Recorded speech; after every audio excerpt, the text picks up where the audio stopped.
Sayang seribu sayang anak-anak kita sekarang, Pak. Sama pacarnya luar biasa sopannya. Ditelepon sama cowoknya, "Dek, iya Kak, terserah abang aja deh. Saya ngikut aja mana yang terbaik." Dongo. Tahu dongo? Beleng-beleng. Tahu beleng-beleng? Dongo. Tahu dongo? Beleng-beleng. Apa itu? Kata Rocky Gerung, dungu. Coba lihat anak-anak kita, Pak. Taat betul itu kalau cowoknya yang kasih tahu. Tapi kalau orang tuanya dibantahnya tidak pernah masuk di akal. Mau bukti? Anak-anak kita lebih hargai cowoknya daripada bapaknya. Mau bukti, Pak? Bapak nanti kalau pulang periksa wallpapernya HP-nya anaknya yang gadis itu. Kira-kira siapa yang jadi wallpaper anak kita? Siapa? Fotonya bapaknya. Siapa? Ada saya lagi mengajar ujian, Pak, di Unhas. Saya lagi keliling. HP jangan di kantong, simpan sudut kanan meja. Saya lagi mengawas, tiba-tiba di HP sudut kanan ada cewek. Cakep betul cowoknya, bersih putih. Saya bilang, "Dek, cakepnya cowokmu." Saya lihat-lihat, enggak imbang rasanya ini. Langsung dia bilang, "Bukan cowokku itu, Ustaz." "Oh, siapa ini?" "Lee Min Ho." "Siapa itu Lee Min Ho?" "Artis." Artis Korea." "Oh, ini artis." "Iya, Ustaz." "Kau dikenal?" "Tidak." "Pernah dikirimi pulsa?" "Enggak." "Pernah di miss call?" "Tidak." Beleng-beleng. Masa itu kau enggak pernah kau kenal, enggak pernah dikirimi pulsa? Kau simpan di situ gambarnya bapakmu ke situ. Ganti tuh fotonya bapakmu simpan. "Tunggu dulu, Ustaz." Dia carilah fotonya bapaknya. "Tunggu dulu, Ustaz, tunggu dulu." Sudah terhapus semua, Ustaz. Ya ini anak-anak kita sekarang. Maka jangan heran anak kita S1 susah cari kerja. Karena tidak dapat kerja dia lanjut S2. Makin susah cari kerja. Salah satu sebabnya karena kuliah tidak menghargai orang tuanya. Tidakkah kita sudah belajar dalam agama kita? Ridallah fi ridal walidain, suktillah fi suktil walidain. Suatu kali Nabi di Makkah lagi tawaf pakai ihram. Tiba-tiba ada anak muda di depan Nabi tawaf juga. Dilihatnya Nabi, melepuh pundaknya, Pak. Seperti orang yang baru kena bara api. Diikuti oleh Nabi. Selesai tawaf dipanggil, "Anak muda, tak, sini dulu anak muda." "Kenapa pundakmu, nak?" "Saya ini orang Madinah. Ibu saya sakit. Ibu saya ini mau sekali menunaikan ibadah haji. Tidak ada budak saya. Tidak ada duit saya bayar onta. Saya pikul ibu saya dari Madinah ke Mekah. Jalan kaki kurang lebih 500 km. Melewati padang pasir. Kalau bapak dari Jakarta ke Bogor, itu kan masih enak, Pak. Masih pohon-pohon, bisa tempat singgah. Makkah Madinah padang pasir. Kupikul ibu saya sepanjang jalan. Nanti selepas ketika saya makan, sholat dan buang air besar. Ada terus di pundak saya. Hampir tidak pernah lepas. Makanya ini pundak saya melepuh. Nabi terharu. Lalu anak muda ini bertanya, "Ya Rasulullah, kira-kira kebaikan saya ini sudah membalas kebaikan ibuku kepadaku, ya Rasul? Kira-kira sudah imbang?" Apa kata Nabi? "Demi Allah anak muda, kau sudah termasuk anak yang soleh. Tapi demi Allah, kau belum bisa membalas kebaikan ibumu kepadamu." Coba, mana ada anak-anak seperti ini sekarang? Coba lihat anak-anak kita sekarang, Pak. Ngeri, Pak. Tidak ada lagi sopan santun sama orang tua. Bapaknya sepertinya dianggap kawan. Kita dulu ketemu sama bapak, lihat matanya aja kita kadang sungkan. Bapak pelajari itu yang namanya tadi Al-Fatih, ya. itu tidak pernah berani tatap matanya bapaknya. Ketemu bapaknya tunduk terus karena memuliakan orang tuanya. Sekarang anak-anak kita, coba lihat saya zaman kecil, jangankan bicara kasar sama orang tua, memotong bayangan ketika ada tamunya bapak itu di ruang tamu, tidak boleh kita lewat-lewat. Dianggap kita anak yang kurang ajar. Makan, zaman saya kecil, makan, bapak saya petani, mau makan, kata ibu saya, jangan dulu, belum datang bapakmu, dosa kau kalau sisa kau kasih bapakmu. Masa sudah dari mulutmu kau kasih bapakmu. Begitu kita muliakan orang tua. Sekarang anak-anak makan, dia habisi pak. Tinggal kuahnya disimpankan bapaknya. Yang ketawa, ya anak-anak kita sekarang bingung saya lihat. Makanya jangan heran hidupmu tidak akan dapat kebahagiaan. Coba lihat orang-orang yang sukses. Salah satu biasa resep hidupnya, mereka memuliakan orang tuanya. Itu model kita. Lain lagi pak yang sudah berkeluarga. Modelnya apa? Lebih sayang sama istrinya daripada orang tuanya. Masih baik kalau ini lebih takut. Bu, ini ada duit lebih, kirim ke bapak ya, 2 juta lah. Lama kita tidak pulang kampung. Ini 2 juta untuk orang tua kita di kampung. Dengar istrinya, langsung istrinya bangkit. Apa? Bapakmu? Itu anakmu. Langsung dia bilang suaminya, ya terserah deh, tidak jadi. Ada di sini takut sama istrinya? Ada laki-laki di sini takut sama istri? Berhenti jadi laki-laki pak. Apa mau takut sama istri? Nah semua gaji kita diambil. Coba lihat itu istri. Semua gaji kita diambil. Bajunya kita yang belikan. Lipstiknya pun kita yang belikan. Sampai duit itinya pun kita yang belikan. Masa mau takut sama istri? Jadi Ustadz tidak takut sama istri. Ngapain saya mau takut sama istri? Cuma istriku lebih berani dari saya.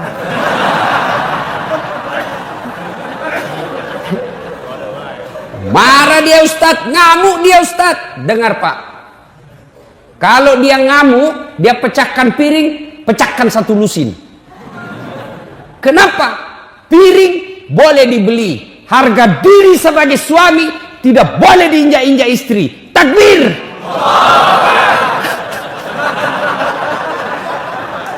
Saya serius pak.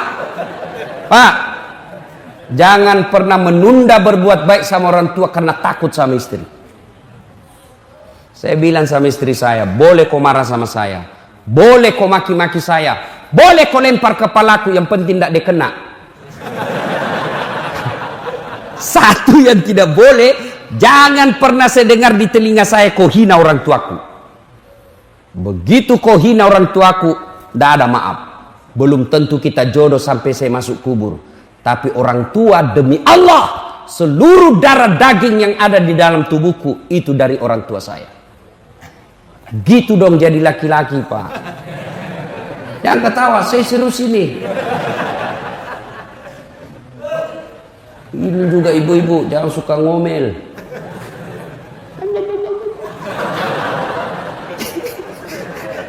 Hei bu, ini suami tergantung ibu. Demi Allah, kalau ibu baik sama mertua, suami tidak akan tergoda perempuan lain. Jangan protes. Coba kalau ibu baik sama suaminya, tiba-tiba suami mau nikah, datang itu mertua membela ibu. Apa kau mau kawin-kawin lagi? Coba lihat itu istrimu, baik betul. Saya belum bangun sudah siap sarapan. Datang saudaramu semua dihormati. Kamu tidak pernah dihina, ngomongnya tidak pernah kasar sama kamu.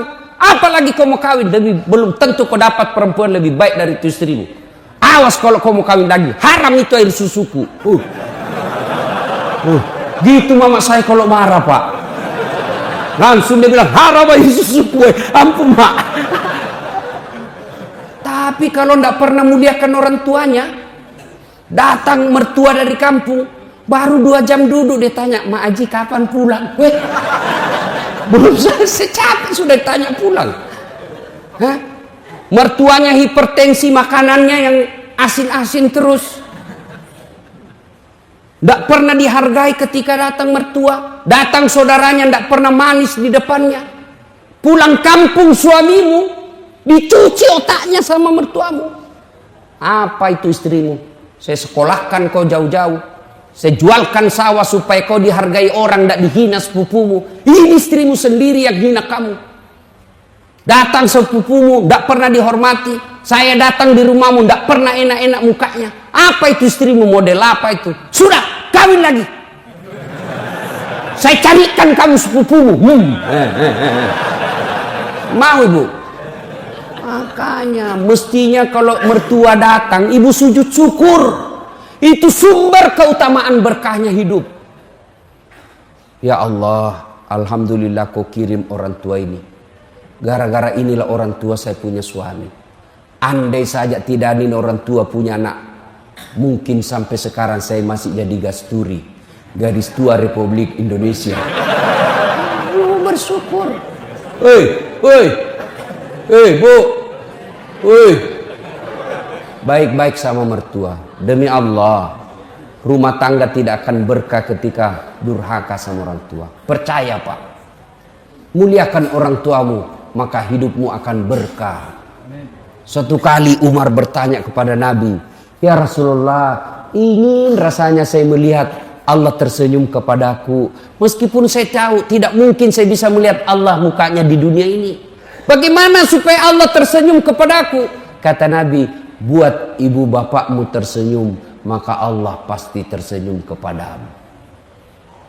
Maka bapak tidak usah cari muka sama pejabat. Lebih baik muliakan orang tua. Dunia akhirat kita dapat.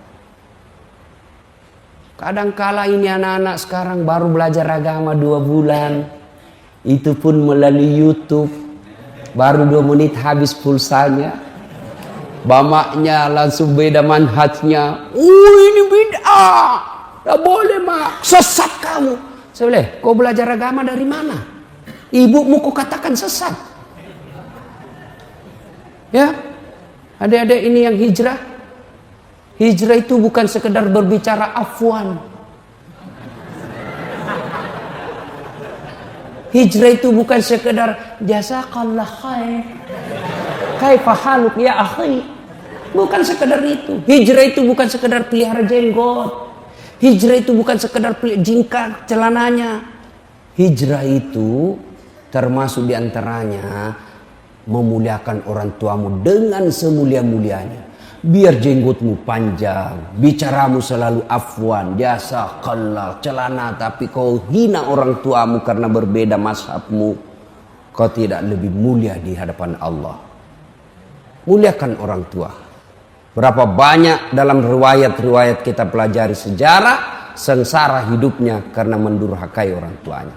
Pertanyaan besar buat kita, kenapa anak-anak kita begini sekarang? Padahal cerdas Pak. Anak-anak kita kurang apa sekarang Pak? Coba lihat cerdasnya anak-anak kita. Saya biasa heran lihat itu anak-anak.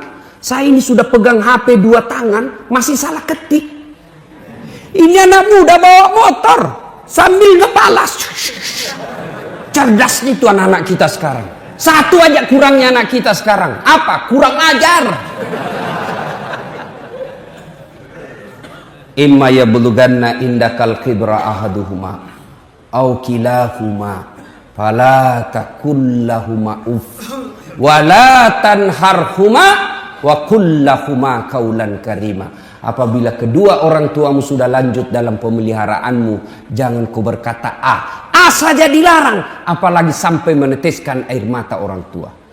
Al jannatu tahta aqdamil ummahat. Surga itu berada di bawah telapak kaki ibu. Kenapa anak-anak kita begini? Salah satu sebabnya karena kita memberi makan anak kita makanan haram.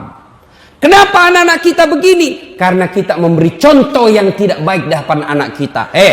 Sini dulu. Awas kalau kau merokok, awas. Kalau kau merokok saya kasih makan kau dengan bungkusnya. 10 menit kemudian, nak kopi beli rokok tong. Anaknya dilarang merokok, baru dia merokok depan anaknya. Bapak macam apa ini? Ada yang merokok di sini? Nggak ada? Nggak ada dalam masjid. Nggak tahu kalau dia keluar nanti. Oh, Pak, Bapak kan selama ini sangat benci sama orang-orang yang menindas kita. Siapa orang-orang kaya yang ada di Indonesia? Banyak-banyak, Pak. Siapa orang-orang kaya? Mereka yang penguasa rokok. Dan kita lah ini orang Islam paling banyak merokok. Jadi kalau Bapak cinta sama agama, berhenti merokok. Itu orang rokok, itu orang Yahudi punya, Pak. Sudah kita dikasih rokok, sakit dikasih lagi obatnya. Duit kita dibawa ke sana. Maka saya doakan bapak-bapak yang merokok berhenti merokok. Marah? Silakan, saya mau pulang juga. Ada yang bilang makruh, mungkin dia bilang makruh karena dia juga merokok. Berhenti, Pak. Kalau ada orang bilang baik itu rokok, saya bilang kau sini. Kalau kau merasa betul itu rokok baik, kau mau rokok anakmu di depanmu sama istrimu, rokok bareng-bareng di situ. Kalau kau rasa baik. Pasti meskipun dia merokok, dia bilang jangan kau merokok. Padahal dia merokok. Bagaimana kita mau beri baik yang anak dakwah kita kelihatannya tidak baik. Yang berikutnya, anak-anak kita mau baik. Sementara kita sendiri tidak menjalankan agama dengan sebaik-baiknya. Ibu bapak saudara-saudara sekalian, sebenarnya masih ingin rasanya berlama-lama di tempat ini. Tapi waktu jualan